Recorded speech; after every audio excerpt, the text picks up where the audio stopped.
Hey everyone, welcome back to a new episode of the Road Warriors Guide. I'm Alex, this is Randy. We're a channel about sales, manufacturing, and travel. So if you enjoy those topics, you're in the right place. Of course, like and subscribe, and share our content with anyone you know. So we're here today with Randy Swan. Unfortunately, Dave Mann's not here. He's in Montana somewhere selling some machines. But Randy is equally as awesome. He is the owner and operator of Revolution Precision Machining, or RPM for short. Randy, tell the viewers a little about yourself and RPM. Sure. First of all, thanks for coming. I appreciate you coming up here, Alex, and spending some time with me.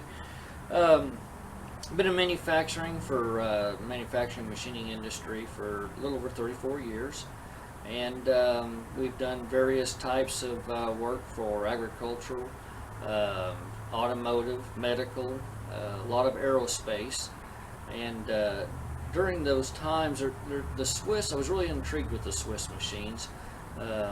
They're relatively easy to automate, and even to the point to where very easily to run lights out, which, you know, with the challenges of the labor pool and what have you, the reduction of labor, it's always been a challenge. So I thought, hey, this could really add value, not only as a company but also to the customers as well. And so I wanted to take and expand on that, or wanted to expand on it, and kind of it sounds kind of silly, but have my own sandbox where I can actually have my own company and create a culture that to really align itself with the automation, and hopefully provide that extra value to the customers. And we've always used to tease and laugh about, you know, we always look for the win-win. And can we win as a company, and also the customers and vendors, and also the employees. And so that's kind of the vision that I had, is to create that environment where everybody can win. So Randy, knowing you guys are starting out and have really made yourself known in the world as a production turning house, wanted to tell the viewers a little bit about your capabilities and what sets you apart in the marketplace. Sure. So we're a production, if I was to try and classify us, we're a production turning contract manufacturer.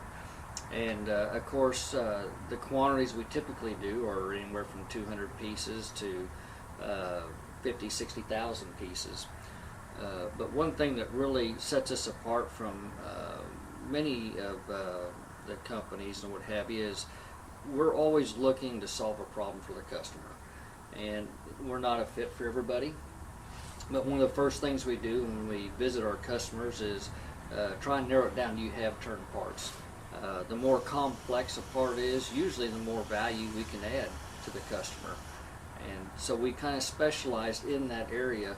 I've always been, my son-in-law gives me a hard time about, man, at your age and you're starting a business, and he teased me, he calls me Colonel Sanders. He said, oh, that's all right, you got plenty of years left, and there's some people that do great things at that late in their life. So anyway, it's been kind of a joke, but one of the things that I feel like we can add is those years of experience. And I used to travel with a lot of our salesmen, always looking at the solutions to a problem. And sometimes it has nothing to do with what we're able to provide for the customer, but we're just out there looking and provide a solution. You're really good at engineered solutions, it sounds like, and you bring to the table a lot of engineering knowledge that I could imagine most customers would absolutely die to have that kind of information and that in their wheelhouse to help them. Sure, yeah, and then they look for resources, not just myself, but people to come with answers and what have you. And you know, sometimes you got to go through those tough mistakes in order to learn some of that knowledge. And so hopefully we always look for that opportunity where we can share that and kind of help maybe prevent some other people from going through those same trials and tribulations. So completely. You got a couple parts you wanted to show. Maybe that would help the viewers to understand a little bit about what you do. And I don't know if you can see this or not, but this is a pretty complex part, and it's really just an example of some of the things that you can do on a Swiss. One of the areas that they add a lot of value in is it eliminates a lot of secondary operations or multiple operations. We always say here it's one and done. You know, Yes. you got the one machine, it's a completed part, it's deburred, it's engraved, it's just multiple operations that you can do on these machines, which is one of the reasons why it intrigued me so much, you know, way back when. Absolutely. And then also, you know, we can do some simple parts too. The nice thing about this one here, it's stainless. It's got a pretty good sized brooch in it, and but it runs wonderfully lights out. So even though you might do this on a typical older cam model machine or something like that, with the CNC, the quality is usually a little bit better, and running it lights out, we can be very competitive. And so even simple parts have a place on the Swiss machines.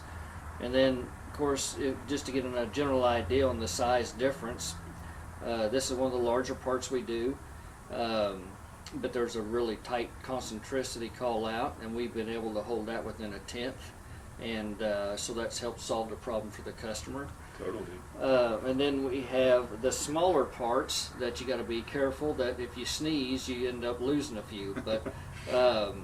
But it goes down pretty small, and there's some parts that it could do even smaller than this one. Right. So they have a wide range of Right. capacity and abilities to provide a lot of solutions for the customer. And for, you know, production turning for customers and viewers that don't know, you know, a lot of these production turning machines are purely just turning products. So, you know, you can make screws, you can make bolts, you can make, heck, I think there's a bottle cap opener in there that they made. So, I mean, it's Right. a lot of turned, you know, round parts is essentially, you know, when you think production turning, you know, just think of, you know, small round parts essentially to give you a better frame of reference if you're not familiar with the particular equipment. No, it's a good way to describe it. That's perfect. So Randy, one of the things that I think is really intriguing and somewhat I'm a little bit envious is the fact that you went out of your, you know, comfort zone and you decided to start your own business. I 100% commend you because I hope one day to be in the same boat. But it's really exciting to see you start your own business, get off on the ground and be successful. You know, in your opinion, for the viewers that may be interested themselves in starting a business, what do you feel has been your biggest challenge, as well as the thing that makes you, or makes in your mind that you feel is something that makes you wake up in the morning and want to do this? You know, Sure. What's your feeling about starting a business, or maybe some advice for the viewers? Yeah, sure. So, you know, a lot of it has to do with passion. You know, if you have a passion for something and you really like, and I always refer to it as like a sandbox. You know, I got my own sandbox. I have this vision. I'm very passionate about that vision. But I want a clean slate or a place where I can actually create what it is that I have in my mind that I feel will be very successful. And everybody has a different definition of success. And of course, you know, we have to be financially successful or we can't sustain it. And but there's a lot of other workings that go into that, and I wanted that clean slate to where I could exercise some of that. And so culture's really important. I think anybody starting out a company is one, you have to define your values. And because a lot of times you get to the point where you have a lot of things that you worry about, and it's like, ooh, I need to do this, or I have an opportunity to do this. You need to make sure it's in alignment with those values. I always talk about sustainability, not from a eco or green perspective, which I am conscious of that, but it's more of, can I sustain the business? Can I sustain the win-win that I'm looking for? So the values, I feel like, are really critical in establishing those before you start out on your business, to make sure that you stay in line with those values. Another thing I think is you know, it's basically the passion, the values, and the resources that help enable you to build that type of a business. The values are always important. So is the, you know, what is your mission? And a lot of people say to have a mission statement what's the use of having a mission statement? Well, you have to have some of these things. You have to have a clear picture of who you want to be and what services you're going to provide. If nobody has a service or a need for what you have to provide, it's hard to be successful. You can have the best piece of equipment or whatever it might be, but if it can't provide a service to a customer's need, then it's hard to be successful, hard to sustain that kind of environment. So Of course. that's where I started, and then some of the challenges. I'm more of an operations person.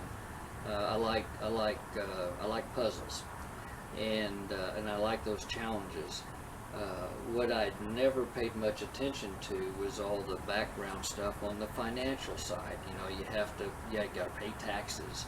You have to have insurance. You have to have a lot of things that I never paid much attention to because my passion was elsewhere.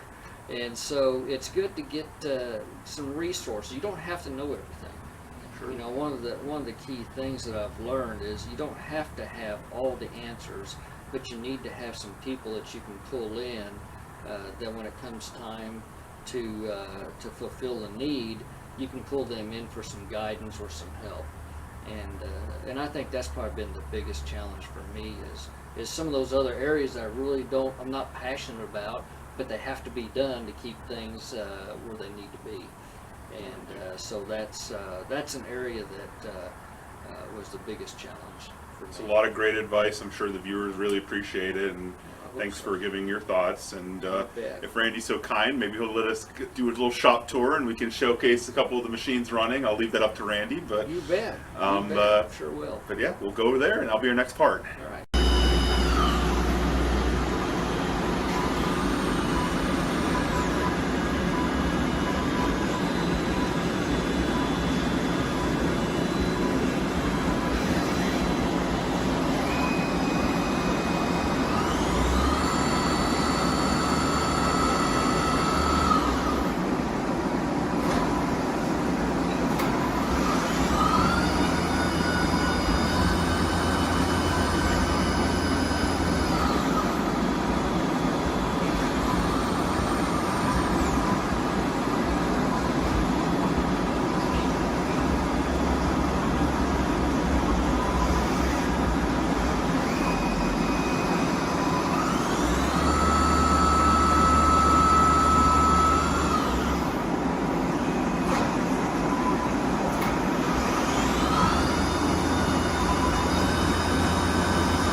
Well, Randy, appreciate your time. Thank you so much for showcasing your shop to the viewers. I'm sure they really appreciated all your insights and info, and I'm sure you're going to get a couple of referrals from this, so I hope all is good. And, well, I hope that happens. That'd be great. Well, bring it on. Is there anything you want to say to the viewers before we sign off? No, just if you have your passion, follow your passion, and it's you just never know until you try it. So, really appreciate you having me on this episode. Glad you took the time out and come visit us, and Totally. It's been good. It's been great. Well, we appreciate it, and we appreciate you. Thanks, guys. Enjoy another episode of Road Warriors Guide. Take care.